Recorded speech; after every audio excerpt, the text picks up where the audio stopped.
ஸ்தோத்திரம் ஆண்டவரே, நல்ல தகப்பனை நன்றி செலுத்துகிறோம் அப்பா. இந்த நல்ல காலை நேரத்துக்கு நன்றி செலுத்துகிறோம். நல்ல நேரத்திலும் அப்பாவுடைய செல்லமான கரம் எங்களோடு கூடவே இருந்து எங்களை நடத்துகிறதுக்காய் ஸ்தோத்திரம் தகப்பனே. நன்றி. நீங்கள் செய்த எல்லா நன்மைகளுக்காக நன்றி செலுத்துகிறோம். இந்த நல்ல காலை நேரத்திலும் முது பிள்ளைகள் நாங்கள் ஒன்று சேர்ந்து இணைந்து ஆராதித்து உங்கள் நாமத்தை மகிமைப்படுத்தும்படியாக உயர்த்தும்படியாக தேவன் எங்களை இணைத்திருக்கிறீங்க. அதற்காக நன்றி செலுத்துகிறோம். அப்பாவுடைய செல்லக்கரத்தில் எங்கள் ஒவ்வொருவரையும் ஒப்புக் கொடுக்கிறோம், அர்ப்பணிக்கிறோம் டாடி. சகல துதிகர மகிமையெல்லாம் அப்பா ஒருவருக்கே செலுத்துகிறோம். எங்கள் மீட்பர் இரட்சகருமாகிய இயேசு கிறிஸ்துவின் இன்ப நாமத்தில் பணிந்து ஜெபிக்கிறோம் எங்கள் ஜீவனுள்ள நல்ல பிதாவே. ஆமேன், ஆமேன், ஆமேன். கர்த்தர் நல்லவர். இந்த நல்ல காலை நேரத்துக்காக கர்த்தருக்கு நன்றி செலுத்துகிறேன். நேரலையில் இணைந்திருக்கிற உங்கள் ஒவ்வொருவரையும் கர்த்தராகிய இயேசு கிறிஸ்து நாமத்தினாலே வாழ்த்தி வரவேற்றுக் கொள்கிறேன். இந்த பிரீமியர் வீடியோ மூலமாக கர்த்தருடைய சமூகத்தில் ஒன்றிணைந்து ஆராதித்து அப்போடைய நாமத்தை மகிமைப்படுத்தும்படியான பாக்கியம் நமக்கு கிடைத்திருக்கிறது. அதற்காக கர்த்தருக்கு நன்றி செலுத்துகிறேன். தொடர்ந்து கர்த்தருடைய நாமம் மகிமையடைவதாக ஒன்று சேர்ந்து நாம் ஆராதித்து கர்த்தருடைய நாமத்தை மகிமைப்படுத்துவோம், உயர்த்துவோம். கர்த்தர் தாமே பெரிய காரியங்களை செய்வாராக. இருதயத்தின் ஆழத்திலிருந்து சொல்லுங்க, நன்றி ஆண்டவரே, ஸ்தோத்திரம். இதுவரை என்னை நீர் நடத்தியதற்கு நான் எம்மாத்திரம், என் வாழ்க்கை எம்மாத்திரம். இதுவரை என்னை நீர் சுமந்ததற்கு நான் எம்மாத்திரம், என் குடும்பம் எம்மாத்திரம். இதுவரை என்னை நீர் நடத்தியதற்கு நான் எம்மாத்திரம், என் வாழ்க்கை எம்மாத்திரம். இதுவரை என்னை நீர் சுமந்ததற்கு நான் எம்மாத்திரம், என் குடும்பம் எம்மாத்திரம். ஆமென். ஒன்று சேர்ந்து நல்ல தகப்பனை நன்றியோடு தேங்க்யூ டாடி. ஆமென். ஓ நன்றி ஆண்டவரே, நல்ல தகப்பனே. இதுவரைக்கும் அப்பா நம்மை நடத்தியதற்கு நாம் எம்மாத்திரம், நம்முடைய வாழ்க்கை எம்மாத்திரம், நம்முடைய குடும்பம் எம்மாத்திரம். அவர் இவ்வளவாய் நம்மை சுமந்து கொண்டு வந்தாரே. இதுவரை என்னை நீர் நடத்தியதற்கு நான் எம்மாத்திரம், என் வாழ்க்கை எம்மாத்திரம். இதுவரை என்னை நீர் சுமந்ததற்கு நான் எம்மாத்திரம், என் குடும்பம் எம்மாத்திரம். இதுவரை என்னை நீர் நடத்தியதற்கு நான் எம்மாத்திரம், என் வாழ்க்கை எம்மாத்திரம். இதுவரை என்னை நீர் சுமந்ததற்கு நான் எம்மாத்திரம், என் குடும்பம் எம்மாத்திரம். நான் கண்ட மேன்மைகள் எல்லாம் உம் கரத்தின் ஈவு, நான் பார்க்கும் உயர்வுகள் எல்லாம் நீர் ஏந்தும் தயவு. நான் கண்ட மேன்மைகள் எல்லாம் உம் கரத்தின் ஈவு, நான் பார்க்கும் உயர்வுகள் எல்லாம் நீர் ஏந்தும் தயவு. இதுவரை என்னை நீர் நடத்தியதற்கு நான் எம்மாத்திரம், என் வாழ்க்கை எம்மாத்திரம். இதுவரை என்னை நீர் சுமந்ததற்கு நான் எம்மாத்திரம், என் குடும்பம் எம்மாத்திரம். ஏன் என்னை தெரிந்து கொண்டீர் தெரியவில்லை, ஏன் என்னை உயர்த்தினீர் புரியவில்லை. ஏன் என்னை தெரிந்து கொண்டீர் தெரியவில்லை, ஏன் என்னை உயர்த்தினீர் புரியவில்லை. ஆடுகளின் பின்னே அலைந்து திரிந்தேன்,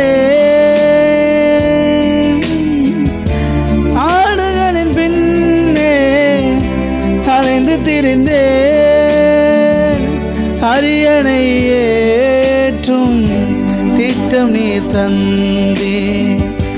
அரியணை ஏற்றும் திட்டம் நீர் தந்தே.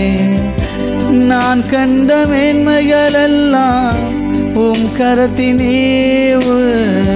நான் பார்க்கும் உயர்வுகள் எல்லாம் நீர் ஏந்தும் தயவு. நான் கண்ட மேன்மைகளெல்லாம் உம் கரத்தினீவு. நான் பார்க்கும் உயர்வுகள் எல்லாம் நீர் ஏந்தும் தயவு. இதுவரை என்னை நீர் நடத்தியதற்கு நான் எம்மாத்திரம், என் வாழ்க்கை எம்மாத்திரம். இதுவரை என்னை நீர் சுமந்ததற்கு நான் எம்மாத்திரம், என் குடும்பம் எம்மாத்திரம். என் திட்டம் ஆசைகள் சிறியதென உம் திட்டம் கண்டவுடன் புரிந்து கொண்டே. என் திட்டம் ஆசைகள் சிறியதென உம் திட்டம் கண்டவுடன் புரிந்து கொண்டே. தற்கால தேவைக்காய் உமை நோக்கி பார்த்தேன். தற்கால தேவைக்காய் உமை நோக்கி பார்த்தேன். அரியணை ஏற்றும் திட்டம் நீர் தந்தே. தலைமுறை தாங்கும் திட்டம் நீர் தந்தே. நான் கண்ட மேன்மைகளெல்லாம் உம் கரத்தினீவு. நான் பார்க்கும் உயர்வுகள் எல்லாம் நீர் ஏந்தும் தயவு. நான் கண்ட மேன்மைகளெல்லாம் உம் கரத்தினீவு. நான் பார்க்கும் உயர்வுகள் எல்லாம் நீர் ஏந்தும் தயவு. இதுவரை என்னை நீர் நடத்தியதற்கு நான் எம்மாத்திரம், என் வாழ்க்கை எம்மாத்திரம். இதுவரை என்னை நீர் சுமந்ததற்கு நான் எம்மாத்திரம், என் குடும்பம் எம்மாத்திரம். நான் கண்ட மேன்மைகளெல்லாம் உம் கரத்தினீவு. நான் பார்க்கும் உயர்வுகள் எல்லாம் நீர் ஏந்தும் தயவு. நான் கண்ட மேன்மைகளெல்லாம் உம் கரத்தினீவு. நான் பார்க்கும் உயர்வுகள் எல்லாம் நீர் ஏந்தும் தயவு. இதுவரை என்னை நீர் நடத்தியதற்கு நான் எம்மாத்திரம், என் வாழ்க்கை எம்மாத்திரம். இதுவரை என்னை நீர் சுமந்ததற்கு நான் எம்மாத்திரம், என் குடும்பம் எம்மாத்திரம். அல்லேலூயா. எத்தனை பேர் விசுவாசிக்கிறீங்க சொல்லுங்க.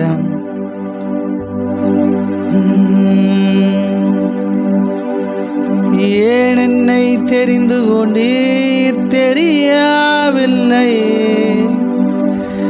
ஏன் என்னை உயர்த்தினீர் புரியவில்லை.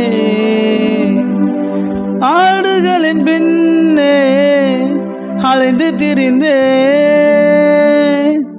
ஆடுகளின் பின்னே அலைந்து திரிந்தே. அரியணை ஏற்றி அழகு பார்த்தே. அரியணை ஏற்றி அழகு பார்த்தே. நான் கண்ட மேன்மைகளெல்லாம் உம் கரத்தினீவு. நான் பார்க்கும் உயர்வுகள் எல்லாம் நீர் ஏந்தும் தயவு. நான் கண்ட மேன்மைகளெல்லாம் உம் கரத்தினீவு. நான் பார்க்கும் உயர்வுகள் எல்லாம் நீர் ஈந்தும் தயவு. ஆமென். எத்தனை விசுவாசிக்கிறீங்க? ஆமாம், அவர் எதுக்காக நம்மளை தெரிந்து கொண்டார்னு நமக்கு தெரியவே தெரியாது. கடைசி வரைக்கும் தெரிய போகிறது கிடையாது. ஏன் என்ன தெரிந்து கொண்டீங்க ஏசப்பா? ஏன்னா இந்த உலகத்தில் எவ்வளோ ஜனங்கள் இருக்காங்க இல்லையா? எல்லாரையுமே தெரிந்து கொள்ளலையே, நம்மளை தானே தெரிந்து கொண்டிருக்கிறார். அதுக்கு ஏதாவது நம்மக்கிட்ட தகுதி இருக்கான்னு கேட்டால் நமக்கே விட தெரியாது. ரொம்ப முக்கியம். ஏன் நம்மளை தெரிந்து கொண்டான்னு நமக்கு தெரியவே தெரியாது. கடைசி வரைக்கும் தெரிய போகிறது கிடையாது. ஆமென். அல்லேலூயா. ஆமென். அது புரியவும் புரியாது. ஆடுகளின் பின்னே அலைந்து கொண்டிருந்தவனை அரியணை ஏற்று அழகு பார்த்தா தாவீதை. ஆமென். அல்லேலூயா. Thank you daddy. ஆமென். ஓ நன்றி ஆண்டவரே, ஸ்தோத்திரம். அப்படிதான் தேவன் உங்களை என்னையும் தெரிந்தெடுத்திருக்கிறார். ஏன், எதுக்கு, என்ன, ஏது, எந்த ரீசனும் கிடையாது. ஆனால் நம்மளை தெரிந்தெடுத்து நம்மை குப்பையிலையும் புழுதையிலிருந்து தூக்கி எடுத்து ராஜாக்கள் பிரபுக்கள் மத்தியில் உட்கார வைத்திருக்கிறார். ஆமென். எத்தனை பேர் விசுவாசிக்கிறீங்க? Thank you daddy. ஹல்லேலூயா. உங்களை என்னையும் இந்த உலகத்தில் ஒரு விஷயத்துக்கு, ஆமாம், இப்போ நீங்கள் யோசிச்சு பாருங்க சார். சின்ன பிள்ளையில பிறக்கிறீங்க இல்லையா? பிறக்கிறதுலேருந்தே ஸ்டார்ட் ஆகுது. உங்களை தெரிந்து கொள்ளணும்னா உங்கள்கிட்ட ஏதாவது ஒன்று இருக்கணும். புரியுதுங்களா? குழந்தையாக இருக்கும்போது எத்தனையோ பேர் சின்ன குழந்தைகளை தூக்கிட்டு போவாங்க. எல்லா குழந்தையும் பார்த்த உடனே ஒரு ஆசை வருமா? சில குழந்தைகளை பார்த்த உடனே கொஞ்சம் போல் ஆசை வரும். அப்போது ஒரு தகுதி வருது அங்கே. அது அழகாக இருக்குது, வெள்ளையாக இருக்குது, பார்க்க அப்படி புசு புசுன்னு இருக்குது அப்படின்னு ஒரு தகுதியின் அடிப்படையில் கொஞ்சம் அப்படி ஒரு விருப்பம் வருது இல்லையா? ஸ்கூல்லேயே பாருங்கள். ஸ்கூல்லேயும் அந்த ஒரு தகுதி இருக்குது. நல்லா படிக்க டீச்சருக்கெல்லாம் நல்லா பிடிச்சிடும். அங்கே ஒரு தகுதி தேவைப்படுது. நல்லா படிக்குது, அதனால் டீச்சருக்கெல்லாம் நல்லா பிடிக்குது. நல்ல கேரக்டர் இருக்குது, நல்லா பிடிக்குது. சரிங்களா? ஆமாம். அடுத்து வேலைக்கு, படிப்பு காலேஜெல்லாம் முடிச்சுட்டு வேலைக்கு போனால் கூட அங்கே ஒரு தகுதியின் அடிப்படையில் தான் வேலை கொடுப்பாங்க. 1008 கேள்வி கேட்பாங்க. புரியுதுங்களா? அவங்களுடைய விருப்பத்துக்கு ஏற்ற மாதிரி இருக்கணும். உங்கள்கிட்ட நிறைய தகுதி எதிர்பார்க்கும் இந்த உலகம். ஒரு வேலையில் அமர்த்தணும்னா சும்மா அமர்த்திடாது. ஒரு பொறுப்பு உங்களுக்கு தரணும்னா, அதுவும் கவர்மெண்ட் ஜாப்னா ரொம்ப நிறைய ஃபார்மாலிட்டிஸ் இருக்கா இல்லை? அப்போல்லாம் ஈஸியாக பொசுக்குன்னு தூக்கி உங்கள்கிட்ட தந்துட மாட்டாங்க. எம்ப்ளாய்மெண்ட்டில் 4 வருஷம் அலைய விட்டு சிலருக்கு லக்கு டக்குன்னு கிடச்சிரும். சிலருக்கு நல்ல மெரிட்டில் சூப்பராக நல்ல வாய்ப்பு கிடைக்கும். சரிங்களா? ஆமாம். சிலருக்கு பாருங்கள், எம்ப்ளாய்மெண்ட்டில் பதிச்சு வச்சு 20 வருஷம் 30 வருஷம் ஒரு பிரயோஜனம் இல்லை, அப்படிலாம் இருக்கும் இல்லையா? பாருங்கள், ஒரு தகுதியின் அடிப்படையில் தான் இருக்குது. வேலையில் தகுதி, வேலையில் முன்னேற்றத்துக்கு தகுதி, ப்ரமோஷனுக்கு தகுதி, திருமணம், அடுத்து ஏகப்பட்ட தகுதி பார்க்க ஆரம்பிச்சிடுவாங்க. பொருத்தம் பார்க்க ஆரம்பிச்சாங்க. பொண்ணுக்கு அது தெரியுமா, இது தெரியுமா, அது தெரியுமா, மாப்பிள்ளைக்கு இது இருக்கா, அது இருக்கா, அது இருக்கா. பொண்ணு விஷயத்தில் ஒரே தெரியுமா. பையன் விஷயத்தில் இருக்கா, அது இருக்கா, இது இருக்கா, அப்படி இருக்கா, இப்படி இருக்கான்னு ஏகப்பட்ட தகுதி சார். ஆமாம். புரியுதுங்களா? ஆமாம், ஏகப்பட்ட தகுதி. சரி, கல்யாணம் முடிஞ்சிட்டு குழந்தை பிறந்துட்டு அதோட உங்கள் தகுதி முடிஞ்சு போச்சா? இல்லை. நீங்கள் ஸ்கூலில் போய் சேர்க்கணுன்னா அங்கே தகுதி தேவைப்படுது. ஆமாம். பேரண்ட்ஸ், நீங்கள் படிச்சிருக்கீங்களா? அப்போ தான் உங்கள் பிள்ளைங்களை எங்கள் ஸ்கூலில் சேர்ப்போம் அப்படிம்பாங்க. அங்கே ஒரு தகுதி தேவைப்படுது. பேரண்ட்ஸ், நீங்கள் என்ன பண்ணுறீங்க, வருமானம் எப்படி வருது, உங்களுக்கு ஃபீஸ் கட்டிடுவீங்களா அப்படின்றாங்க. புரியுதுங்களா? அடுத்து உங்கள் அந்த பிள்ளைக்கு பொண்ணு பார்க்க போனீங்கன்னா உங்கள்கிட்ட தகுதி பார்க்குறாங்க. ஆமாம். மாப்பிள்ளைக்கு அப்பா என்ன பண்ணுறீங்க, என்ன தொழில், ஆமாம், எவ்வளோ விவசாயம், எவ்வளோ நிலங்கள் இருக்குது, பழங்கள் இருக்குது அப்படின்ட்டு. புரியுது? எல்லா இடமும் தகுதி தான் சார். தகுதியின் அடிப்படையில் தான் இந்த உலகம் உங்களை உயர்த்தி வைக்கும். புரியுதா நான் சொல்கிறது? ஏன் இவ்வளோ சொல்கிறேன்னு? இந்த உலகத்தில் நீங்கள் தகுதி இல்லாமல் ஒரு இடத்துல கூட ஒரு நன்மையும் பெற்றுக்கொள்ள முடியாது என்பதை மறந்து விடாதீர்கள். அப்பா அம்மாக்கிட்டேயே பிள்ளைங்க நல்ல பிள்ளைங்கிற தகுதி இருந்தால் தான் அப்பா அம்மாக்கிட்டேயே உங்களுக்கு நன்மை கிடைக்கும். சொத்தை நிறைய பேர் எழுதி வைக்க மாட்டாங்க தெரியுமா? அவனுக்கெல்லாம் ஒரு பைசா, சல்லி பைசா எழுதி வைக்க மாட்டான். அனாத ஆசிரமத்துக்கு எழுதி வைப்பாங்க. அங்கேயும் தகுதி வருது.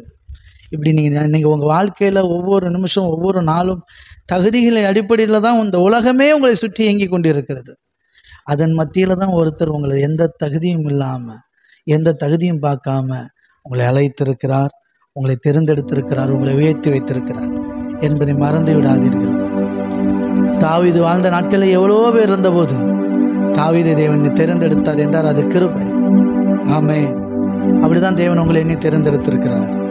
ஹல்லேலூயா. நம்முடைய திட்டங்கள், ஆசைகள் எல்லாம் சின்னதாக இருக்கலாம், ஆனால் அவருடைய திட்டம் பெருசு. நம்ம தற்காலிக தேவைக்காக திட்டம் போடுவோம். அவர் ஆமாம், நமக்கு மேலான திட்டத்தோடு இருப்பார். தலைமுறைக்கும் தாங்குகிற திட்டத்தோடு வைத்திருப்பார். உங்கள் வாழ்க்கையில் ஒவ்வொரு நிமிஷமும் தேவனுடைய திட்டத்தோடு இணைக்கப்பட்டிருக்கிறது. இன்றைக்கும் இந்த நிமிஷமும் தேவனுடைய திட்டத்தின் கீழ் தான் இணைக்கப்பட்டிருக்கிறது. இந்த நிமிஷத்தில் நீங்கள் தேவனுடைய சமூகத்தில் ஆராதிக்கிறீங்க இல்லையா, அவருடைய பிரசன்னத்தில் வந்திருக்கிறீங்க இல்லையா, இது உங்கள் வாழ்க்கையில் உங்களை அவர் உயர்த்துவதற்கான அந்த திட்டத்தில் ஒரு பகுதியாக இருக்கிறது. ஆமென். ஹல்லேலூயா. உங்கள் தலைமுறை தாங்குகிற ஒரு திட்டத்தில் தேவன் இணைத்திருக்கிறார். அதனாலே இந்த ஆராதனையிலே நீங்கள் கூடி வந்திருக்கிறீர்கள். ஓகே, இருதயத்தின் ஆழத்திலிருந்து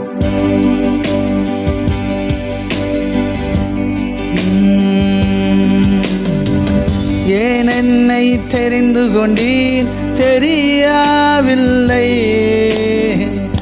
ஏன் என்னை உயர்த்தினீர் புரியவில்லை, ஏன் என்னை தெரிந்து கொண்டீர் தெரியவில்லை, ஏன் என்னை உயர்த்தினீர் புரியவில்லை. ஆடுகளின் பின்னே அலைந்து திரிந்தேன், ஆடுகளின் பின்னே அலைந்து திரிந்தேன், அரியணை ஏற்றி அழகு பார்த்தேன், அரியணை ஏற்றி அழகு பார்த்தேன். நான் கண்ட மேன்மைகள் எல்லாம் உம் கரத்தின் ஈவு, நான் பார்க்கும் உயர்வுகள் எல்லாம் நீர் ஈந்தும் தயவு. நான் கண்ட மேன்மைகள் எல்லாம் உம் கரத்தின் ஈவு, நான் பார்க்கும் உயர்வுகள் எல்லாம் நீர் ஈந்தும் தயவு. இதுவரை என்னை நீர் நடத்தியதற்கு நான் எம்மாத்திரம், என் வாழ்க்கை எம்மாத்திரம். இதுவரை என்னை நீர் சுமந்ததற்கு நான் எம்மாத்திரம், என் குடும்பம் எம்மாத்திரம். என் திட்டம் ஆசைகள் சிறியதன, உம் திட்டம் கண்டவுடன் புரிந்து கொண்டே. என் திட்டம் ஆசைகள் சிறியதன, உம் திட்டம் கண்டவுடன் புரிந்து கொண்டே. தற்கால தேவைக்காய் உமை நோக்கி பார்த்தேன், தற்கால தேவைக்காய் உமை நோக்கி பார்த்தேன். தலைமுறைகள் தாங்கும் திட்டம் நீர் தந்தீர், தலைமுறைகள் தாங்கும் திட்டம் நீர் தந்தீர். நான் கண்ட மேன்மைகள் எல்லாம் உம் கரத்தின் ஈவு, நான் பார்க்கும் உயர்வுகள் எல்லாம் நீர் ஈந்தும் தயவு. நான் கண்ட மேன்மைகள் எல்லாம் உம் கரத்தின் ஈவு, நான் பார்க்கும் உயர்வுகள் எல்லாம் நீர் ஈந்தும் தயவு. இதுவரை என்னை நீர் நடத்தியதற்கு நான் எம்மாத்திரம், என் வாழ்க்கை எம்மாத்திரம். ஆமென். இதுவரை என்னை நீர் சுமந்ததற்கு நான் எம்மாத்திரம், என் குடும்பம் எம்மாத்திரம். நான் கண்ட மேன்மைகள் எல்லாம் உம் கரத்தின் ஈவு, நான் பார்க்கும் உயர்வுகள் எல்லாம் நீர் ஈந்தும் தயவு.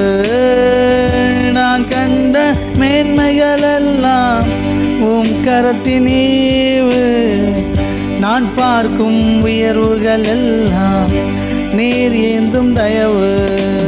இதுவரை என்னை நீர் நடத்தியதற்கு நான் எம்மாத்திரம், என் வாழ்க்கை எம்மாத்திரம். இதுவரை என்னை நீர் சுமந்ததற்கு நான் எம்மாத்திரம், என் குடும்பம் எம்மாத்திரம். இருதயத்தின் ஆழத்திலிருந்து சொல்லுங்க அப்பா பார்த்து. இதுவரை என்னை நீர் நடத்தியதற்கு நான் எம்மாத்திரம், என் வாழ்க்கை எம்மாத்திரம். இதுவரை என்னை நீர் சுமந்ததற்கு நான் எம்மாத்திரம், என் குடும்பம் எம்மாத்திரம். எத்தனை விசுவாசிக்கிறீங்க? ஹல்லேலூயா, ஆமென். கர்த்ததாமே நம் ஒவ்வொருவரையும் குடும்பமாய் ஆசீர்வதிப்பாராக. தொடர்ந்து கம்யூனியன் எடுத்துருவோம். அப்பாவுடைய சரீரம் நமக்காக பிக்கப்பட்டது, அவருடைய இரத்தம் நமக்காக சிந்தப்பட்டது. இதை புசித்து பானம் பண்ணுகிற நாம் அவராலே பிழைத்திருப்போம். எத்தனை விசுவாசிக்கிறீங்க? Thank you daddy. நல்ல தகப்பனே, நன்றி அப்பா. ஆமென். Thank you daddy. ஹல்லேலூயா. ஸ்தோத்திரம், ஸ்தோத்திரம். இது வானத்திலிருந்து இறங்கி வந்த ஜீவ அப்பம், என்னுடைய சரீரமாக இருக்கிறது. இதை புசித்து பானம் பண்ணுங்கள் என்று இயேசப்பா சொன்னார். ஆமென். இது உலகத்து ஜீவனுக்காக பிற்கப்படும் என்னுடைய சரீரம் என்று சொன்னார். இந்த பூமியில் நாம் ஜீவனோடு வாழ்ந்திருப்பதற்காக, ஜீவனோடு வாழ்ந்திருப்பதாகனா தேவனுடைய பிள்ளைகளாய், தேவனுடைய சாட்சிகளாய் நாம் இந்த பூமியில் அவருக்கென்று வாழ்ந்திருப்பது தான் ஜீவனோடு வாழ்ந்திருப்பது. ஆமென். Thank you daddy. இந்த உலகத்து ஜீவனுக்காக அவர் தன்னுடைய சரீரத்தை பிக்க ஒப்பு கொடுத்தார். ஆமென். ஆமாம். அதே போல் தன்னுடைய கடைசி சொட்டு இரத்தத்தையும் இந்த உலகத்தில் நாம் தேவனுக்கென்று சாட்சியாய் வாழ வேண்டும் என்பதற்காக நமக்காக சிந்தினார். ஆமென். இந்த சரீரத்தை இரத்தத்தை புசித்து பானம் பண்ணுகிற நாம் அவராலே பிழைப்போம், கிறிஸ்துவாலே பிழைப்போம், கிறிஸ்துவை போல பிழைப்போம், கிறிஸ்துக்கென்று பிழைப்போம். விசுவாசத்தோடு புசித்து பானம் பண்ணுவாங்க.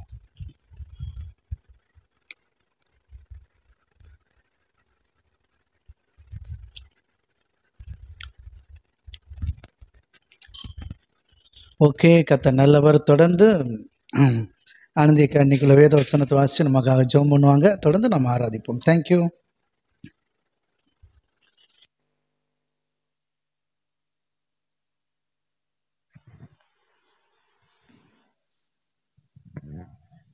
கர்த்தர் நல்லவர். இன்றைய வேதவசனம் யோவான் 15:3. நான் உங்களுக்கு சொன்ன உபதேசத்தினாலே நீங்கள் இப்பொழுது சுத்தமாயிருக்கிறீர்கள். நம்ம ஏற்கனவே பார்த்துருக்கோம். நம்ம இருதயம் சுத்தமாக இருக்கிறதெல்லாம் எவ்வளவு முக்கியம். அப்போ தான் நம்ம உலகத்திலிருந்து பிரித்தெடுக்கப்பட்ட ஒரு நல்ல வாழ்க்கையை வாழ முடியும் அப்படிங்கிறத பார்த்துருக்கோம். இந்த பரிசுத்தமாக்குதல் அது எப்படிப்பட்டதாக இருக்கிறதுன்னா, நம்ம யோவான்லே பார்க்கும்போது யோவான் 17:17 சொல்லுது, உம்முடைய சத்தியத்தினாலே அவர்களை பரிசுத்தமாக்கும். உம்முடைய வசனமே சத்தியம். அவருடைய சத்தியமான அந்த வார்த்தைகள், அவருடைய அந்த வசனங்களை நம்ம கேட்க தான் சுத்தமாக முடியும். அதை தவிர வேறு எந்த வழியுமே கிடையாது. நம்ம மனசு சுத்தமாகிறதுக்கு நம்மளுடைய வாழ்க்கை முழுவதுமாக உலகத்திலிருந்து பிரித்தெடுக்கப்பட்ட சுத்தமாகுதல்னாலே உலகத்திற்கு ஒத்த வேஷம் தெரியாமல், உலக மக்களை போல வாழாமல், உலக மக்களை போலன்னா அதுக்கு மீனிங் எப்படி எடுத்துக்கணுன்னா, நம்ம இருதயத்தில் கபடற்ற இருதயத்தில் கொஞ்சம் கூட கபடு இல்லாத ஒரு சுத்தமான இருதயம். ஒருத்தங்க மேலே அன்பு செலுத்தும் போதும் அந்த அன்பு மாயமற்றதாக இருக்கணும். அது குடும்பத்திலே ஆனாலும் சரி, பக்கத்து வீட்டுக்காரங்க, தெரிஞ்சவங்க, யாருக்கிட்டையும் நம்ம பேசும்போதும் ஒரு கபடற்ற தன்மையோட, ஒரு உண்மை தன்மையோடு இருக்கணும். அதுதான் சுத்தமாகுதல். இருதயத்தில் எந்த விதமான ஒரு சலனமோ, ஒரு கவலையோ, கண்ணீரோ, இல்லை ஒரு கபட்டு தன்மையோ, ஒரு பொய் பேசுதல், அது இதுன்னு எதுவுமே இல்லாமல் அந்த இருதயமானது ஏசப்பாவுக்கு பிரியமான ஒரு இடமா இருக்கணும். அவருடைய வார்த்தை அப்போ தான் அங்கே முழுமையாக தங்கி இருக்க முடியும். நம்ம இருதயத்தில் ஏகப்பட்ட அழுக்க வச்சுட்டு ஏசப்பாவுடைய வார்த்தையை உள்ள வைக்கலான்னா ஏசப்பாவுடைய வார்த்தை மறந்து போயிடும். சம்டைம் நாம் வசனங்களை மறந்து போகிறோன்னா காரணம் உள்ள கர்த்தருக்கு பிரியமில்லாத ஏதோ காரியங்களை நிறைய நாம் வச்சுருக்கோன்னு அர்த்தம். அப்போது அவருடைய வார்த்தையை கேட்க தான் நம்மளுடைய இருதயத்தை சுத்தமாக்க முடியும். இருதயம் சுத்தமானால் தான் நம்ம உலகத்திலிருந்து ஒரு பிரித்தெடுக்கப்பட்ட ஒரு மேன்மையான வாழ்க்கையை வாழ முடியும். கர்த்தர் அதற்காக தான் நம்மளை அழைத்திருக்காங்க. ஒவ்வொரு நாளும் வேத தியானத்திலே நம்ம அந்த வசனங்களை கேட்கும்போது கேட்டுக்கிட்டு அப்படியே போகிறவங்களா இல்லாமல் அந்த வார்த்தையை அப்படியே செயல்படுத்தணும். நம்மளுடைய வாழ்க்கையில் அந்த வார்த்தையின்படி வாழ வாஞ்சிக்கணும். நம்ம இருதயம் அந்த வார்த்தையின்படி வாழ வாஞ்சிக்கும் போது கர்த்தர் நமக்கு ஹெல்ப் பண்ணுவாங்க. அந்த வார்த்தையின்படியே வாழ்கிறதுக்கு கர்த்தர் ஹெல்ப் பண்ணும்போது கண்டிப்பாக நம்மளுடைய அந்த வாஞ்சை அப்படியே நிறைவேறும். நம்மளுடைய வாழ்க்கையும் அநேகருக்கு ஆசீர்வாதத்தை கொடுக்கக்கூடிய இடத்துல நம்ம வாழ்க்கையை பார்க்கும்போது அநேகர் கர்த்தரிடமாய் திரும்பும்படியாக இருக்கும். நம்ம சில டைமில் நம்மளுடைய வாழ்க்கையை பார்த்தா சில பேர் சொல்லுவாங்க, டெய்லி சர்ச்சுன்னு போகிறாங்க, 24 மணி நேரம் லைவ் பார்க்குறாங்க, பைபிளும் கையுமா அலைகிறாங்க. ஆனால் வாழ்க்கையில் ஒரு மாற்றம் இல்லைன்னா அதனால் பிரயோஜனமே இல்லை. எந்த அளவுக்கு நம்ம அவருடைய வார்த்தைகளை கேட்டு வார்த்தைகளை கை கொண்டு நம்ம வாழ்க்கை அதனால் மறுரூபமாக்கப்படுதோ அதன் மூலமாக தான் அடுத்தவங்களை நம்ம ஈர்க்க முடியும். அடுத்தவங்களை ஈர்க்கிறது என்னென்னா, நான் வாழ்ந்த இந்த நல்ல ஒரு வாழ்க்கையை நீங்களும் வாழுங்கன்னு சொல்கிறது தான் அது. அப்போ நம்ம கண்டிப்பாக அவருடைய வார்த்தையினால் சுத்தமாக்கப்பட வேண்டியது அவசியமாக இருக்குது. அதனால தான் நமக்கு லைவு ஒவ்வொரு நாளும் ஈவினிங் இருக்குது. காலையில் ஆராதனையில் கர்த்தருடைய வார்த்தைகளை தியானிக்கிறோம். அதை தியானிக்க நம்மளுடைய இருதயம் சுத்தமாகும். ஏசப்பாவுக்கு பிரியமான வாழ்க்கையாகவும் அநேகருக்கு ஆசீர்வாதத்தை கொடுக்கக்கூடிய ஒரு நல்ல வாழ்க்கையும் வாழ்வோம். அப்படிப்பட்ட ஒரு நாளை தான் நமக்கு இன்றைக்கி தந்திருக்காங்க. இன்றைக்கி கொடுக்கப்பட்ட இந்த வார்த்தைக்காகவும் இன்றைக்கி நமக்கு கொடுக்கப்பட்ட இந்த ஆராதனைக்காகவும் நாம் ஏசப்பாவுக்கு நன்றி சொல்லலாம். எங்களை அதிகமாக நேசிக்கிற அன்பு பிதாவே, இந்த ஆசீர்வாதமான ஆராதனையிலே எங்கள் ஒவ்வொருவரையும் நீங்கள் கிருபையாய் கூட்டி சேர்த்தீங்கப்பா. இன்றைய தினத்திலும் நீங்கள் கொடுத்த இந்த வார்த்தைக்காக நன்றி. நாங்கள் கலந்து கொண்ட இந்த ஆராதனைக்காக நன்றி. இந்த ஆராதனையின் மூலமாக நீங்கள் அநேக வார்த்தைகளின் மூலம் எங்களுடன் பேசுகிறீங்கப்பா. அந்த வார்த்தைகளின் மூலம் எங்களை உருவாக்குகிறீங்க. அதன்படி எங்களுடைய வாழ்க்கை அநேகருக்கு ஒரு சாட்சியை எடுத்துரைக்கத்தக்கதாக ஒரு நல்ல வாழ்க்கையாய் மாறிக்கொண்டிருப்பதற்காக உமக்கு நன்றி செலுத்துகிறோம் ராஜா. உம்முடைய வார்த்தையினாலே நாங்கள் ஒவ்வொரு நாளும் உருவாக்கப்பட்டு கொண்டிருக்கிறோம். அதற்காக நன்றி செலுத்துகிறோம். இன்றைய தினத்திலும் எங்களுடைய தேவைகள் அனைத்தும் உம்முடைய கிருபையின் கரத்தினால் செய்து முடிக்கப்பட்டு கர்த்தர் நல்லவர் என்பதை உணர்ந்து கொள்ளும்படியாக இருப்பதற்காக உமக்கு நன்றி செலுத்துகிறோம் ராஜா. எங்களுக்கென்று ஏற்படுத்தின இந்த ஊழியத்திற்காகவும் நன்றி செலுத்துகிறோம். எங்களுக்கென்று கொடுக்கப்பட்ட எங்களுடைய போதகருக்காகவும் நன்றி செலுத்துகிறோம் அப்பா. இன்றைய தினம் ஆராதனையை எங்களுக்கென்றே ஏற்படுத்தி எங்களுக்கு தேவையான அநேக வார்த்தைகளை இம்மட்டுமாய் கொடுத்தீங்க. இனிமேலும் கொடுக்க போகிறதற்காக உமக்கு நன்றி செலுத்துகிறோம் ராஜா. இம்மட்டுமாய் ஜீவன் சுகம் பலன் தந்த காத்த கிருபைக்காய் இருதயத்தின் ஆழத்திலிருந்து நன்றி செலுத்துகிறேன். இயேசு கிறிஸ்துவின் வல்ல நாமத்தில் ஜெபிக்கிறேன் ஜீவனுள்ள நல்ல பிதாவே, ஆமேன். இன்றைய தினத்திலும் நாம் வாசிக்க வேண்டிய அதிகாரம் யோவான் 2ஆம் அதிகாரம். ஆமேன்.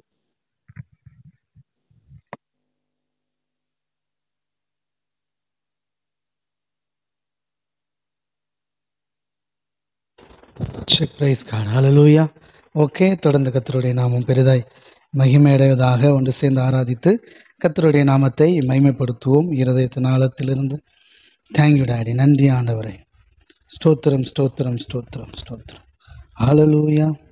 நன்றி ஆண்டவரே. Thank you daddy. ஹல்லேலூயா. நன்றி ஆண்டவரே. ஸ்தோத்திரம் ஸ்தோத்திரம். நல்ல தகப்பனே, நன்றி அப்பா.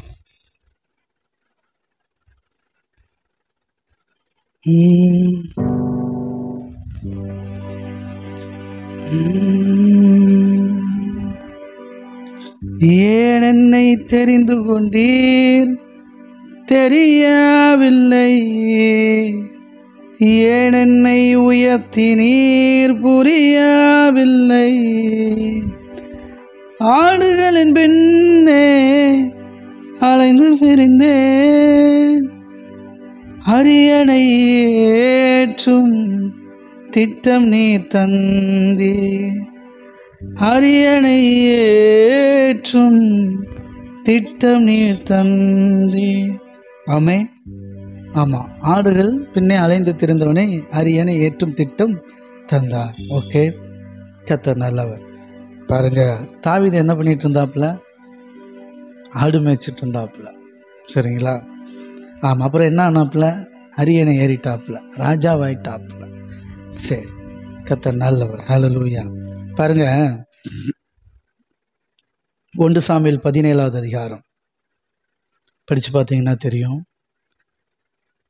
நம்ம ஆளு தாவீது எப்படி அரசனானார்? தேவன் அவனை தெரிந்து கொண்டார். ஃபஸ்ட்டு ஆமாம், ஒரு ராஜா வேணும்னு ஜனங்கள் கேட்டாங்க. ஜனங்கள் நிமித்தமாய் தேவன் ராஜாவை தெரிந்தெடுக்கிறார். சவுலுங்கிறவனை ராஜாவை கொடுத்தார். அப்போ பாதியில் சொதப்பிட்டான். ஓகே, அடுத்தாப்புல ஒரு ராஜாவை தேர்ந்தெடுக்கிறார். அவர் தான் தாவீது. சரிங்களா? ஓகே, ஜனங்கள் விருப்பத்துக்காகத்தான். ஓகே, இப்போ இந்த தாவீது கிட்ட ஒரு தகுதி தேவன் என்ன பண்ணுறாரு அப்படின்னா, அவன் இருதயம் நல்ல இருதயம் அப்படின்னா என்ன அர்த்தம்? தாவீதுக்கு மட்டும்தான் இருதயம் நல்ல இருதயமா? இல்லை இல்லை, அவங்க சகோதரர்கள் 8 பேர் மொத்தம் தாவீதையும் சேர்த்து, அவங்க எல்லாத்த விட இவன் இருதயம் பெஸ்ட்டாக இருந்துச்சு. புரியுதுங்களா நான் சொல்கிறது? ஆமாம், ரைட்டு, ஓகே. அவன் இருதயம் நல்ல இருதயமாக இருந்துச்சு. ஓகே, அவனை தேவன் தேர்ந்தெடுத்தார், ராஜாவாக்கினார். அபிஷேகம் பண்ணியாச்சு, ராஜாவாயிட்டான். ஆனால் உலகபூர்வமாக இன்னும் ராஜாவாக மாறலை. ஃபஸ்ட்டு தேவன் அவனை தனக்கு பிரியமான, பைபிள் அப்படி தான் சொல்லுது, தன் இருதயத்துக்கு ஏற்றவனை தேர்ந்தெடுத்தார். கையை தட்டி, சார் ராஜா வேற, இந்த அதிகாரிகள் வேற, நீங்கள் இவங்களை கொண்டு அங்கே கொண்டு சேர்த்துடக்கூடாது. அந்த ராஜாவை தேவனே தேர்ந்தெடுத்தார். அப்போ ஏன் சவுல் சொதப்பினார்? தேவன் முதல்ல ஒரு நல்ல ராஜாவை தேர்ந்தெடுத்திருக்கலாமே ஜனங்களுக்கு அப்படின்னா. நல்லா புரிஞ்சுக்கோங்க. ஃபஸ்ட்டு ராஜா தேவன் கேட்டது ஜனங்கள், சரிங்களா? ஜனங்கள். இப்போ ஜனங்கள் இருதயத்துக்கு விருப்பமான ஒரு ராஜானா இப்படியெல்லாம் இருக்கணும், நல்லா புரிஞ்சுக்கோங்க. ஆமென். இதை படித்தா டைம் ஆயிரும், இருந்தாலும் பார்ப்போமா? சவுல ராஜாவை தேர்ந்தெடுப்பார் இல்லையா? 1 சாமுவேல்ல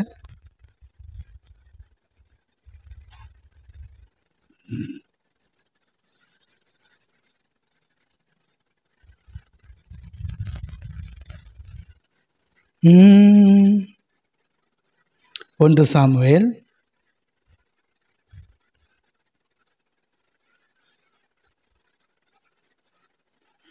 9வது அதிகாரம்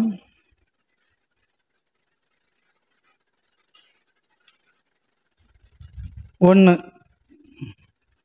சரிங்களா? பென்யமின் கோத்திரத்தாரில் கீஸ் என்னும் பேருள்ள மகா பராக்கிரமசாலியான ஒரு மனுஷன் இருந்தான். என்னவா? இது யாரு? சவுலுடைய அப்பா கீஸ், மகா பராக்கிரமசாலி, சரியா இருந்தான். அவன் பென்யமின் கோத்திரத்தானாகிய அபியாவின் மகனாகிய, இப்படி அவனுடைய இன்ட்ரடக்ஷன்லாம் வருது. ஓகே, 2வது வசனம். அவனுக்கு சவுல் என்னும் பேருள்ள சௌந்தரியமான வாலிபனாகிய ஒரு குமாரன் இருந்தான். இஸ்ரேல் புத்திரரில் அவனை பார்க்கிலும் சௌந்தரியவான் இல்லை. கையை தட்டி. ஃபஸ்ட்டு தகுதி வெளித்தோட்டத்தின் அடிப்படையில் இருக்குது. இது யாருடைய தகுதி? கர்த்தர் செலக்ட் பண்ணது. எப்படின்னா, மக்களுக்காக ஒரு ராஜா தேர்ந்தெடுக்கிறார். இவங்க என்னன்னா, எங்களுக்கு ஒரு ராஜா வேணும், எங்களை ஆளுகை செய்கிறதுக்கு. எப்படி எல்லா நாட்டுக்கும் ஒரு ராஜா இருக்கிறாங்களோ அதே மாதிரி எங்களுக்கு ராஜா வேணும்னு அவங்க விரும்பினாங்க.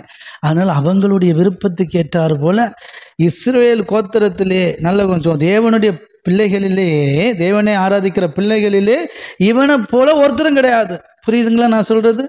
அவங்களில் இருந்து அவங்களில் பெஸ்ட்டான ஒருத்தவனை தான் தேவன் ராஜாவை தேர்ந்தெடுத்தார். ரைட். அப்போ அவன் இஸ்ரேல் புத்திரர் அனைவரை பார்க்கிலும் சௌந்தரியவான், எல்லாரை விட பெஸ்ட்டான ஒருத்தனை தான் கொடுத்தாங்க. எல்லா ஜனங்களும் அவன் தோளுக்கு கீழாக இருக்கத்தக்க உயரமுள்ளவனாகவும் இருக்கிறான். புரியுதா நான் சொல்கிறது? வேற யாருமே தகுதியானவங்களே கிடையாது. எந்த தகுதி? இவர்கள் எதிர்பார்க்கிற தகுதி. ஒரு ராஜான இப்படி தான் வாட்ட சாட்டமாக இப்படி இருக்கணும்னு பாருங்க. சாமுவேல் தீர்க்கதரிசி ராஜாவை செலக்ட் பண்ணும்போது என்ன பண்ணாப்புல? முதற் பேரானவன், மூத்தவன், ஆமாம், நல்ல ஆள், வாட்ட சட்டமாக இருக்கான், இவன் தான் அப்படின்னு இல்லையா? இந்த மனநிலை தான் எல்லாருக்கும் இருந்துச்சு. மக்களுக்கு நமக்கு ஒரு ராஜா அப்படின்னா, நம்மளை ஆளுகிற ஒரு தலைவன் எப்படி இருக்கணும்? கம்பீரமாக, அப்படி கனக்கச்சிதமாக இருக்கணும் அப்படின்னு அவங்களுடைய இருதய விருப்பத்துக்கு ஏற்றார் போல, சொல்லுங்க, மக்களுடைய இருதய விருப்பத்துக்கு ஏற்றார் போல ஒரு ராஜாவை தேர்ந்தெடுத்தார். சரிங்களா? ஓகே. 1 சாமுவேல் 13வது அதிகாரம் 14வது வசனம். சவுலை பார்த்து சாமுவேல் தீர்க்கதரிசி சொல்வார், இப்பொழுதும் உம்முடைய ராஜ்யபாரம் நிலை நிற்காது. கர்த்தர் தம்முடைய இருதயத்துக்கு ஏற்ற ஒரு மனுஷனை தமக்கு தேடி அவனை கர்த்தர் தம்முடைய ஜனங்கள் மேல் தலைவனாய் இருக்க கட்டளையிட்டார். கர்த்தர் உமக்கு விதித்த கட்டளையை நீர் கைகொள்ளவில்லை என்று சொன்னார். கையை தட்டி. என்ன சொல்கிறாப்புல? கர்த்தர் தன்னுடைய இருதயத்துக்கு ஏற்ற ஒருத்தனை கர்த்தர் தேடி இப்போ ராஜாவாக்குறார் தம்முடைய ஜனத்தின் மேலே. முதல்ல ஜனங்களுடைய இருதயத்துக்கு ஏற்றார் போல் வாட்ட சாட்டமாக அப்படி இப்படிலாம் ஆளை பார்த்தார். சரிங்களா? ஆளை ஏற்படுத்தி ராஜாவை கொடுத்தாரு. அந்த ராஜா கொஞ்சம் தூரம்தான், சரிங்களா, நிலை நிற்கலை, தேவனுடைய வார்த்தைக்கு கீழ்ப்படியலை, விழுந்து போயிட்டாப்புல. இப்போ தேவனே தன்னுடைய இருதயத்துக்கு ஏற்ற மாதிரி ஒரு ராஜாவை தேர்ந்தெடுக்கிறார். 1 சாமுவேல் 16வது அதிகாரம் 1ஆம் வசனம். நீ எந்த மட்டும் துக்கித்து கொண்டிருப்பாய்? நீ உன் கொம்பை தைலத்தால் நிரப்பி கொண்டு வா. ஆமாம், தைலத்தால் நிரப்பி கொண்டு வா. பெத்லெகேமியனாகிய ஈசாயின் இடத்திற்கு உன்னை அனுப்புவேன். அவன் குமாரரில் ஒருவனை நான் ராஜாவாக தெரிந்து கொண்டேன் என்றார். கையை தட்டி, நான் ராஜாவாக தெரிந்து கொண்டேன் அப்படின்ட்டு. அவன் எப்படிப்பட்டவனா? ஆமாம், தேவனுடைய இருதயத்துக்கு ஏற்றவன். இதை நம்ம ஏற்கனவே பார்த்துருக்குறோம். தேவனுடைய இருதயத்துக்கு ஏற்றவன். இப்போ இவர் போய் அவனுடைய பையனை பார்க்குறாப்புல. பையன் பார்த்த உடனே, பையனை பார்த்த உடனே சாமுவேல் என்ன சொல்லுவார்? ஓகே, இவன் தான் மூத்த பையனா, ரைட்டு. எலியாப்பை பார்த்தவுடன், மூத்த பையன் எலியாப்பை பார்த்தவுடன், கர்த்தரால் அபிஷேகம் பண்ணப்படுபவன் இவன் தானாக்கும் என்றான். கர்த்தர் சாமுவேலை நோக்கி, நீ இவனுடைய முகத்தையும். கையை தட்டி, ரொம்ப முக்கியம். சவுல் எப்படிப்பட்டவனா? சௌந்தரியமானவன். இஸ்ரவேல் கோத்திரத்திலே சௌந்தரியமானவன். அப்படின்னா முகம், அழகான முகமுடையவன், ரைட்டு. இவனுடைய சரீர வளர்ச்சியும். அடுத்து சவுல் எப்படிப்பட்டவனா? அங்கே இருந்த இஸ்ரவேல் புத்திரர்களிலே உயரமானவன். எல்லாரும் அவனுடைய தோனுக்கு கீழே இருந்தாங்க. அப்போது முதல்ல இவங்களுக்காக ராஜாவை ஏற்படுத்தின ராஜா சவுல். அவங்களுக்கு ஏற்ற மாதிரி அழகான, நல்ல வாட்ட சாட்டமாக ஹைட்டான ஒரு ஆளாக தேர்ந்தெடுத்திருந்தார். அவன் சொதப்பிட்டான், தேவனுடைய வார்த்தை மீறிட்டான், தன்னுடைய ஜனங்களையும் சரியான பாதையில் நடத்தலை, பாதியிலே விழுந்துட்டான்.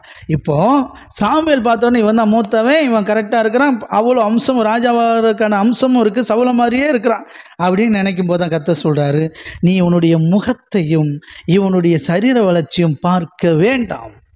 நான் இவனை புறக்கணித்தேன். மனுஷன் பார்க்கிறபடி நான் பாரேன், மனுஷன் முகத்தை பார்ப்பான், கர்த்தரோ இருதயத்தை பார்க்கிறார் என்ற. கையை தட்டி, ரொம்ப முக்கியம் சார். மனுஷன் முகத்தை பார்ப்பான். அழகான வாட்ட சாட்டமான ஒரு ஆள் வேணும்னு மனுஷங்க நினச்சாங்க. அதுக்கு தான் முதல் ராஜா சவுல் விழுந்து போயிட்டான். சரிங்களா? பின்பு தேவனே தன்னுடைய இருதயத்துக்கு ஏற்றார் போல இருதயத்தில் சுத்தமுள்ள ஒருத்தனை தேர்ந்தெடுத்தார். புரியுதுங்களா? ஆமாம், தேவன் இருதயத்தை பார்க்குறாராம். அப்போ யாரை செலக்ட் பண்ணா? 7 பிள்ளைகளை ரிஜெக்ட் பண்ணிட்டு 8வது ஒருத்தன் ஆடு மேய்ச்சிட்டு இருந்தவனை கூப்பிட்டு வச்சு அரசனாக்குனாரு.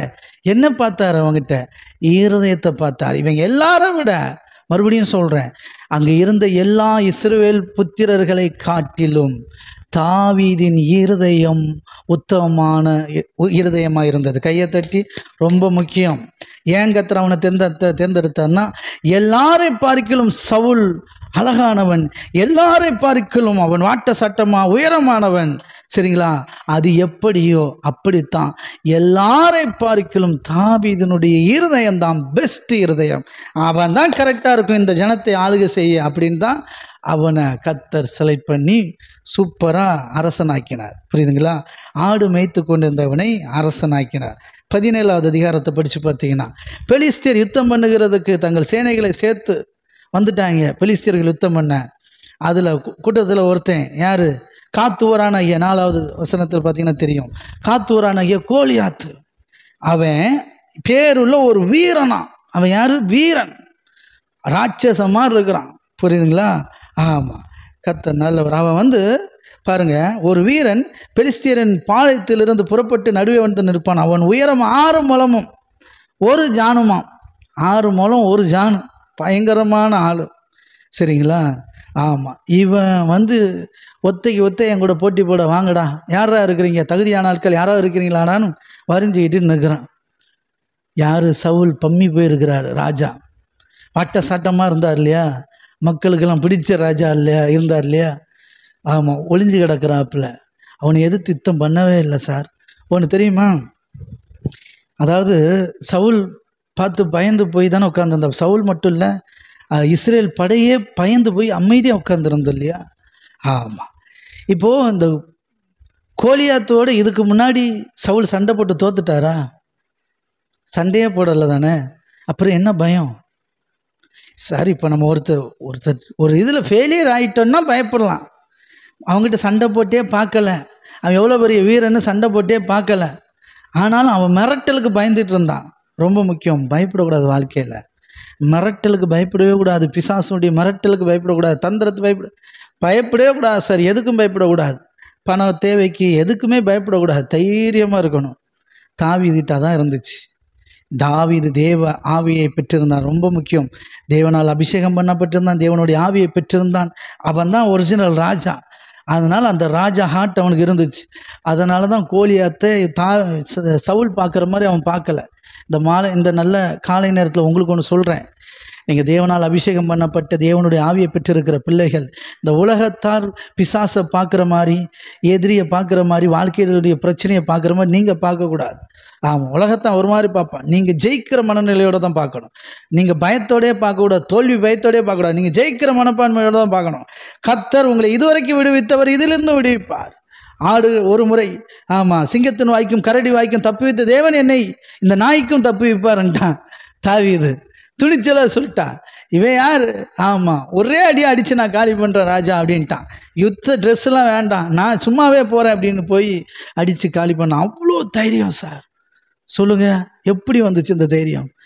தேவனுடைய மனுஷன், தேவனுடைய தெரிந்தெடுத்தல், தேவனுடைய செலெக்ஷன். அது சாதாரணமாக இருக்காது. கையை தட்டி ரொம்ப முக்கியம். நாமே கர்த்தர் நல்லவர். அண்ணில் எனக்கு அன்பானவர்களே, ஆமேன். தேவன் உங்களை அப்படி தான் தேர்ந்தெடுத்திருக்கிறார். சொல்லுங்கள், எத்தனையோ இருக்கும்போது என்னை ஏன் தேர்ந்தெடுத்தீங்க ஆண்டவரே? கேள்வி கேட்டுட்ருக்கீங்களா? நாங்கள் கவனிச்சா தானே கேள்வி கேட்குறீங்களா? ஏன் என்னை தெரிந்து கொண்டீர் தெரியவில்லை, ஏன் என்னை உயர்த்தினீர் புரியவில்லை, ஆடுகளின் பின்னே அலைந்து திரிந்தேன், அரியணை ஏற்றி அழகு பார்த்தேன். உங்கள் இருதயம் ரொம்ப முக்கியம். இருதயத்தை சுத்தமாக வச்சுக்காங்க. தேவன் உங்களை பயன்படுத்துவதற்கு உங்கள் இருதயம் தான் தடையாக இருக்கும். இருதயம் மக்கள் மேலே அன்போட பாசத்தோட நேசத்தோடு இருந்தால் உங்களை தேவன் அழகாய் வழி நடத்துவார். ஒன்று சேர்ந்து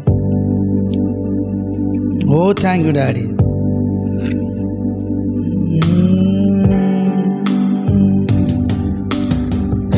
ஏன் என்னை தெரிந்து கொண்டீர் தெரியவில்லை, ஏன் என்னை உயர்த்தினீர் புரியவில்லை,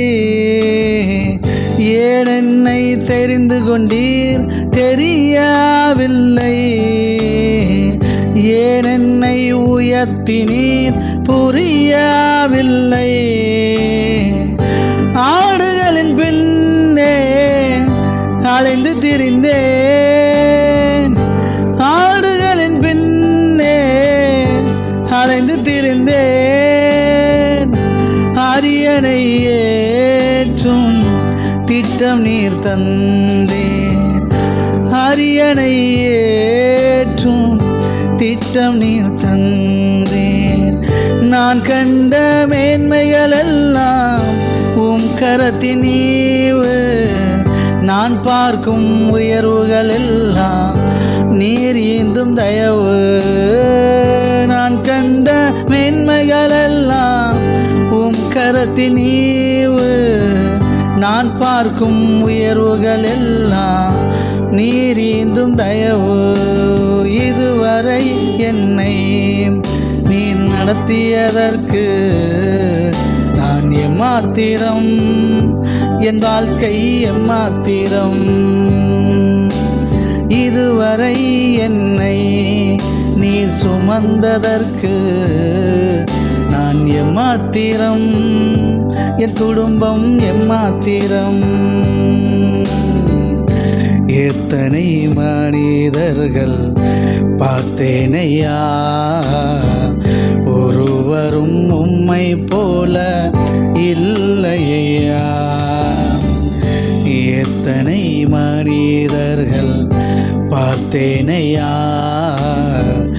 ஒருவரும் உம்மை போல இல்லையா, நீரின்றி வாழ்வே இல்லை உணர்ந்தேனையா, உம்தனின் மாறான்பை மறவேனையா, நீரின்றி வாழ்வே இல்லை உணர்ந்தேனையா, உம்தனின் மாறான்பை மறவேனையா, துதி உமக்கே கணமுமக்கே புகழும் மேன்மையும் ஒருவருக்கே, துதி உமக்கே கணமுமக்கே புகழும் மேன்மையும் ஒருவருக்கே.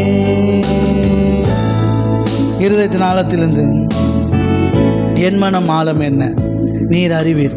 என் மன விருப்பங்கள் எல்லாம் பார்த்துக்கொள்வீர். சொல்லுங்கள், உங்கள் இருதயம் தேவனுடைய வார்த்தையினால் நிரப்பப்படட்டும், தேவனுடைய வல்லமையினால் நிரப்பப்படட்டும். ஆமை. Thank you daddy. ஹல்லேலூயா. உங்கள் மனசு அப்பாவுக்கு தெரியும், அதெல்லாம் அவர் பார்த்து கொள்வார். ஆமேன். ஓ தேங்க்யூ டாடி. ஊழிய பாதைகள் சோர்ந்துட்ட நேரங்கள் எல்லாம் கர்த்தருடைய கரம் உங்களோடு கூட வந்து உங்களை வழி நடத்தும். இருதயத்தின் ஆழத்திலிருந்து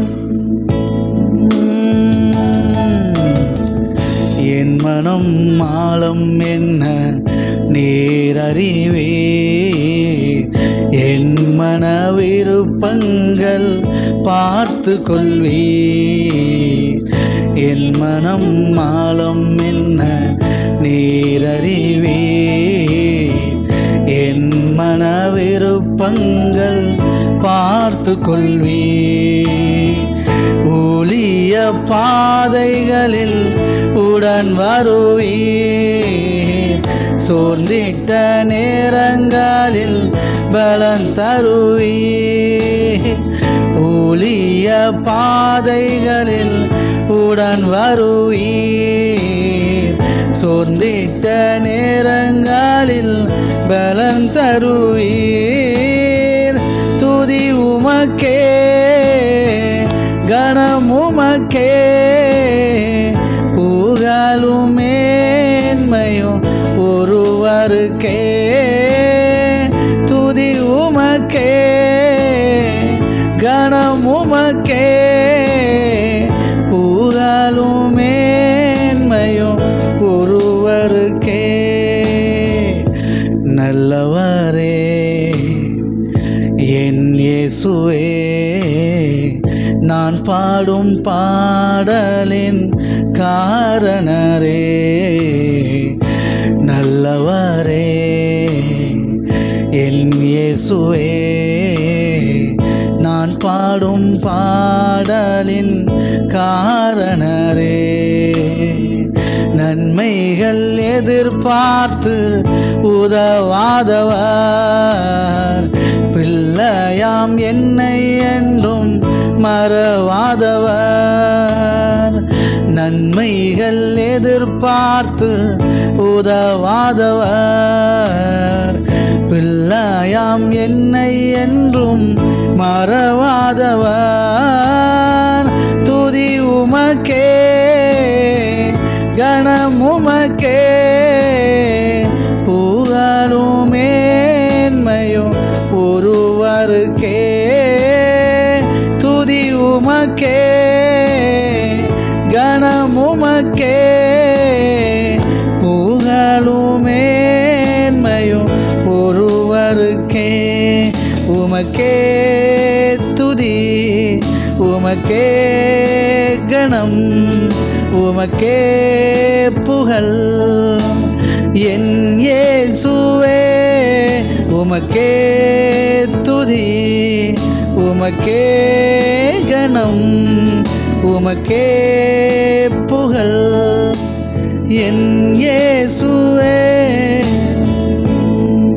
எத்தனை மனிதர்கள் பார்த்தேன் ஐயா, ஒரு உண்மை போல் இல்லையா.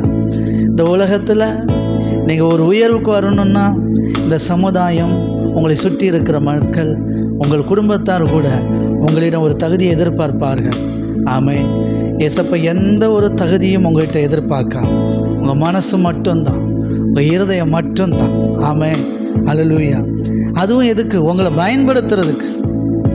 உங்கள் மேலே அன்பு செலுத்துறதுக்கு உங்கள் இருதயம் தேவையில்லை, உங்கள் மேலே பாசம் செலுத்துறதுக்கு தேவையில்லை. நல்லா புரிஞ்சுக்கணும், குழம்பிடக்கூடாது. கர்த்தரும் நம்மகிட்ட எதிர்பார்க்குறான் இல்லை, உங்களை நேசிப்பதற்கு, உங்களிடத்தில் அன்பு செலுத்துவதற்கு. ஆமாம் ஆமாம், உங்கள் இருதயத்தை பார்க்குறதே கிடையாது. ஆனால் உங்கள்கிட்ட பொறுப்பு கொடுக்கும்போது, உங்களை நம்பி ஜனங்களை கொடுக்கும்போது, உங்களை நம்பி பதவிகளை கொடுக்கும்போது உங்கள் இருதயம் ரொம்ப முக்கியம். ஏன்னா அவருக்கு நீங்கள் ரொம்ப முக்கியம். அதே போல் உங்களை சுற்றி இருக்கிற ஜனங்களும் ரொம்ப முக்கியம். புரியுதுங்களா? எத்தனை பேர் விசுவாசிக்கிறீங்க? ஓகே. இருதயத்தின் ஆழத்திலிருந்து எத்தனை மனிதர்கள் பார்த்தேனையா, ஒருவரும் உம்மை போல இல்லையா. எத்தனை மனிதர்கள் பார்த்தேனையா, ஒருவரும் உம்மை போல இல்லையா. நீரின்றி வாழ்வே இல்லை உணர்ந்தேனையா, உம்தனின் மாறா அன்பை மறவேனையா. நீரின்றி வாழ்வே இல்லை உணர்ந்தேனையா, உம்தனின் மாறா அன்பை மறவேனையா. துதி உமக்கே, கணம் உமக்கே, புகழும் மேன்மையும் ஒருவருக்கே. துதி உமக்கே, கணம் உமக்கே, புகழும் மேன்மையும் ஒருவருக்கே. உமக்கே துதி, உமக்கே கணம், உமக்கே புகழ். என் இயேசுவே உமக்கே துதி, உமக்கே கணம், உமக்கே புகழ். என் இயேசுவே. நல்ல தகப்பனே, அப்படியே உங்கள் பிள்ளைகள் ஒவ்வொருவரையும் நான் ஆசீர்வதிக்கிறேன். இம்மட்டுமாய் கர்த்தருடைய கரம் எங்களோடு கூடவே இருந்து எங்களை வழிநடத்தி வந்ததுக்காக நன்றி செலுத்துகிறோம். அப்பாவுடைய செல்ல கரத்தில் எங்கள் ஒவ்வொருவரையும் ஒப்பு கொடுக்கிறோம் டாடி, அர்ப்பணிக்கிறோம். இயேசு கிறிஸ்து நாமத்தை ஜெபிக்கிறோம் நல்ல பிதாவே. ஆமேன், ஆமேன், ஆமேன். கரங்களை தட்டி கர்த்தருடைய நாமத்தை மேம்படுத்தும். கர்த்தர் தாமே நம்ம ஒவ்வொருவரையும் குடும்பமாய் ஆசீர்வதிப்பாராக, உயர்த்துவாராக. அப்படியே நான் மனதார உங்களை ஆசீர்வதிக்கிறேன். இந்த நாளிலும் நாம் கற்றுக்கொண்டது, இந்த உலகம் முகத்தை பார்த்து தோற்றத்தை பார்த்து அப்படி இப்படி தான் செலக்ட் பண்ணோம், சரிங்களா? ஆனால் கர்த்தர் இருதயத்தை பார்த்து தான் உங்களுக்கு நிறைய பொறுப்புகளை கொடுப்பார், நிறைய வச்சிருக்கிறார். உங்களை என்னையும் குறித்து தேவனுடைய திட்டம் பெருசு. ஆமீன். எத்தனை வயசுங்கிற முக்கியம் இல்லை, மறுபடியும் சொல்கிறேன். 80 வயசில் மோசே கையில் ஊழியத்தை கொடுத்தார். லட்சக்கணக்கான ஜனங்கள் இருக்கும்போது அந்த பொறுப்பு அவனுக்கு கிடைச்சது. ஆமேன். ஏன்னா அவன் கர்த்தருக்காக நின்றான். எத்தனை பேர் புரியுது? நீங்கள் தேவனால் அழைக்கப்பட்டவர்கள் அநேகர், தெரிந்து கொள்ளப்பட்டவர்கள் சிலர். ஆமேன். எத்தனை பேர் விசுவாசிக்கிறீங்க? அவ்வளோ அநேகர் இருக்கிறாங்க, சரிங்களா? ஆமாம். அதன் மத்தியில் நீங்கள் தெரிந்து கொள்ளப்பட்டவர்களாக இருங்கள். தேவனுடைய ராஜ்யத்துக்கென்று உண்மை உத்தவமாக இருப்போம். கர்த்தர் அப்படியே உங்களையும் என்னையும் ஆசீர்வதித்து உயர்த்துவார்கள். பெரிய காரியங்களை கர்த்தர் நம்ம வாழ்க்கையிலே செய்வார்கள். உங்களை கொண்டு தேவன் பெரிய காரியங்களை செய்வார்கள். உங்களை தேவன் பயன்படுத்துவார். ஆமேன். ஓகே, கர்த்தர் நல்லவர். God bless you. கர்த்தர் தாமே நம்ம ஒவ்வொரு குடும்பமாய் ஆசீர்வதிப்பாராக. அவர் சேர்ந்து சொல்லுவோம், நான் பாவங்களை செத்து நீதிக்கு பிழைத்திருப்பதற்காக அவர் தாமே தம்முடைய சரீரத்தை நம்முடைய பாவங்களை எல்லாம் சிலுவையில் சுமந்து தீர்த்தார். அவருடைய தலைமுகளால் நாம் சுகமாக இருக்கிறோம். நம் பிதாகிய தேவனுடைய அன்பு கர்த்தராகிய இயேசு கிறிஸ்துவின் கிருபை பரிசுத்தாவின் ஐக்கியமும் நம்ம அனைவரோடு கூட என்றென்றைக்கு இருப்பதற்காக கர்த்தருக்கு நன்றி செலுத்துகிறேன். God bless you. கர்த்தர் தாமே எல்லோரும் குடும்பமாய் ஆசீர்வதிப்பாராக. மீண்டும் நாளை காலை ஒன்று சேர்ந்து ஆராதித்து கர்த்தருடைய நாமத்தை மகிமைப்படுத்துவோம். தேங்க்யூ.